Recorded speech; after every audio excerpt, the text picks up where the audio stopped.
into the 4 division play.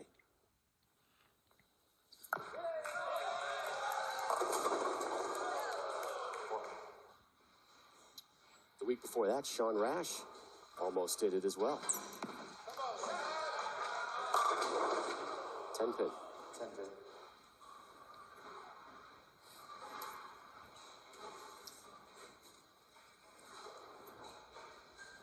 First time ever this elimination format has been used in a major by virtue of absolutely dominating the qualifying, the 40-game qualifier in this event. Guy never trailed.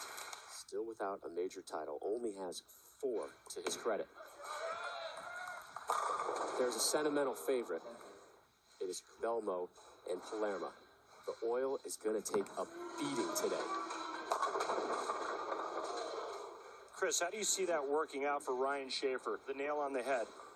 3 guys that absolutely torture an oil pattern. The voodoo roll will be put to the test for sure in this one, because he is definitely going to get trapped in the middle of all that.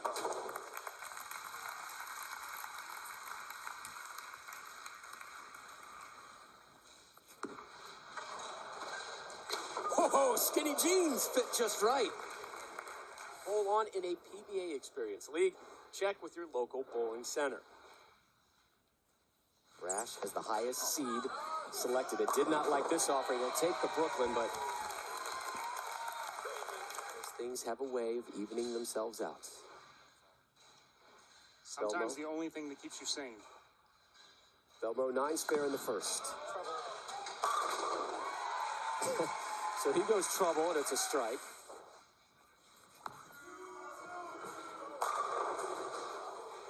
Well, we know the success. Let's not forget this man right here, because he actually won on the very same pattern. 45-year-old drops all 10. Ryan Schaefer, the number 15 overall seed, only 16 made.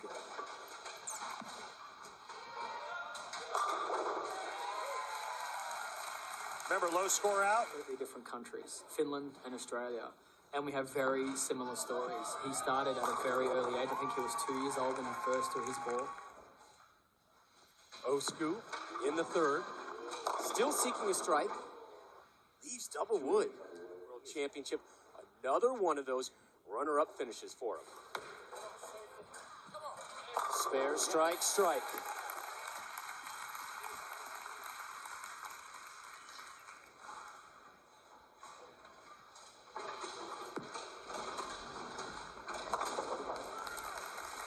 Schaefer's got to be one of the most... Except for Osku Palermo. He is yet to strike today.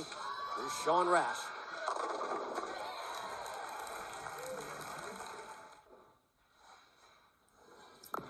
This for 4 as well. Off target. Come on, mate.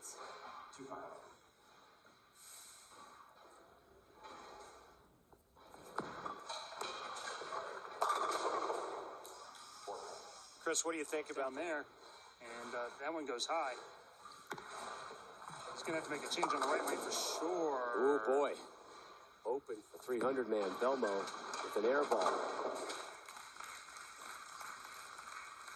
Goes through the front. It actually ends up, his break point is further left. The red line is the right lane. He can get it. He can stand further left, get it further right, and still get it to the pocket. He is in the 6th.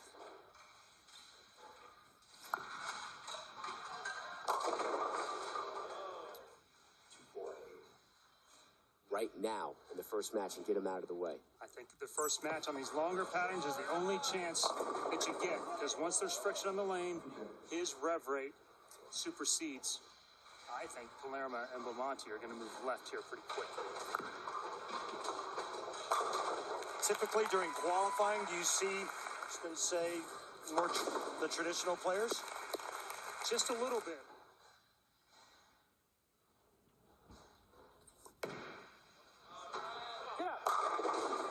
Messenger will not connect with the 10.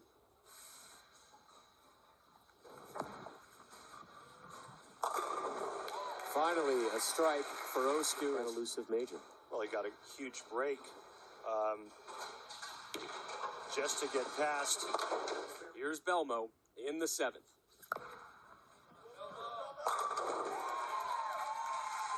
Strike number 4, 23 back, Osku trailing Belmo by 11.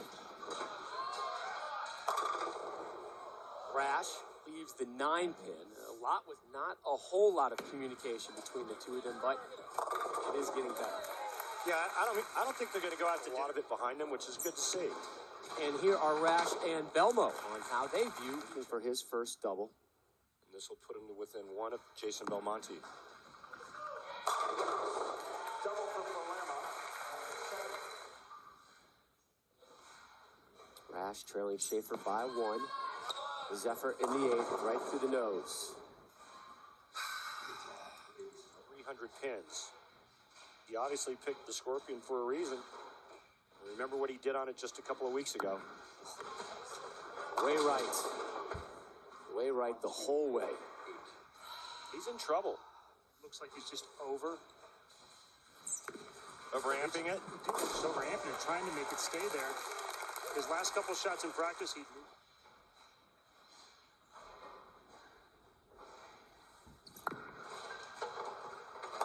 Excellent cover. Walks away from that one. Osku looking for 3 in a row. To see his ball not hook.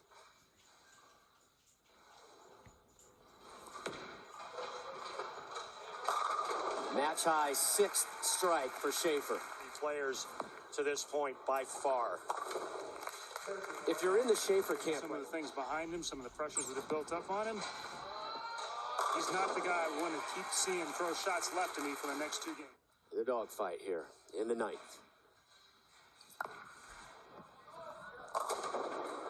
And there it is. There it is again. Chris is ball gets on top of the old pattern and never recovers. Messenger. Wow. The backside did knock on Osku. If you're the 10-pin, be afraid. Be very afraid.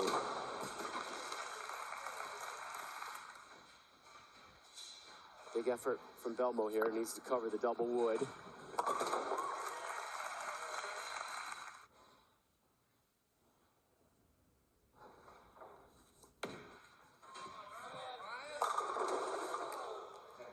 Really good shot there. And have your confidence. You need to save your best stuff for the end.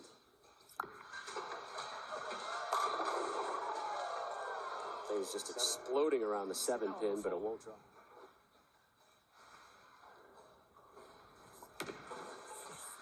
Schaefer.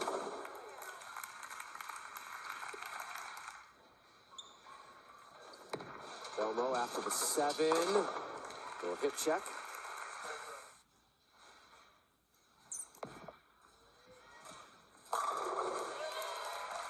Rash.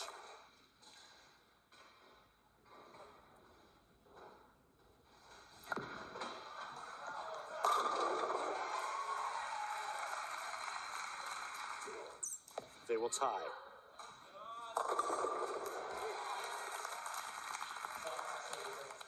This is his first effort in the 10th.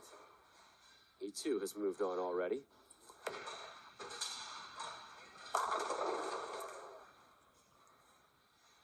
Another great shot, another ring and 10 for Schaefer, but he's safely moving on. Left lane is the issue, it looks like, Chris, and you hit it at the start. Chosen to start with their feet a little further right and get closer to it. The other option is to get softer with your speed. But this is not a group of players that really likes to throw it slower. It's a must-strike situation for him.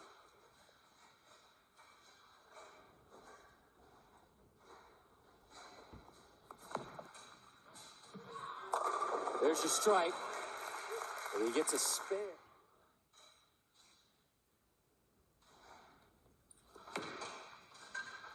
Schaefer's final effort of match 1. So he's done with the 2-3.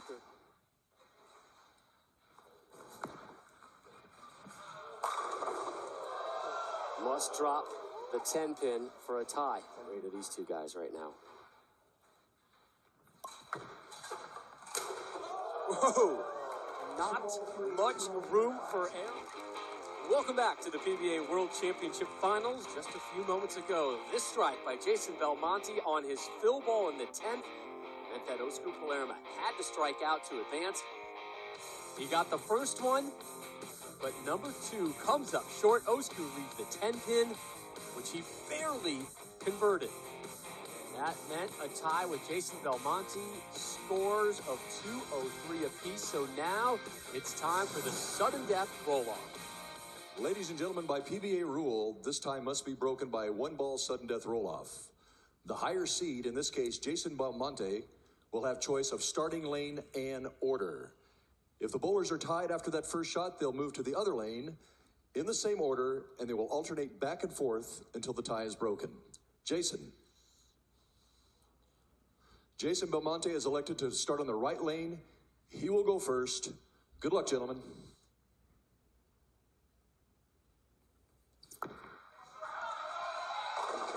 Oh, boy. 6 count. Only 6.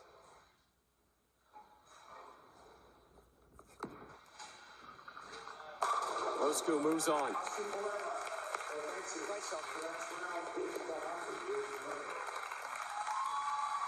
And his dreams of his first major, those are done. Rob Stone, Randy Peterson.